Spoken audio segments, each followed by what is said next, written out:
wabarakatuh.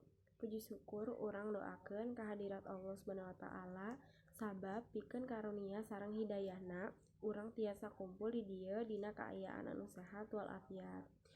Kuring hormat ku Bapak Ibu guru, dewan pendidik sareng seueur anu hadirin anu paling disukai. Kalayan kasempatan ieu urang bakal naroskeun masalah corona anatapi COVID-19 virus. Ku jalan kitu anjeun tarang masalah coronavirus. Naha anjeun tarang naon sababna?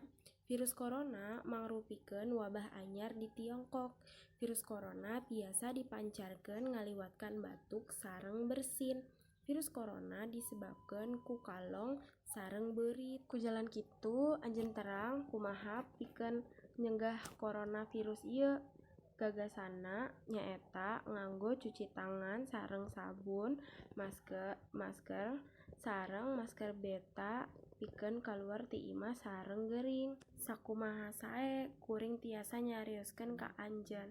Upami aya anu lepat kuring nyuhunkeun hampura. Wassalamualaikum warahmatullahi wabarakatuh.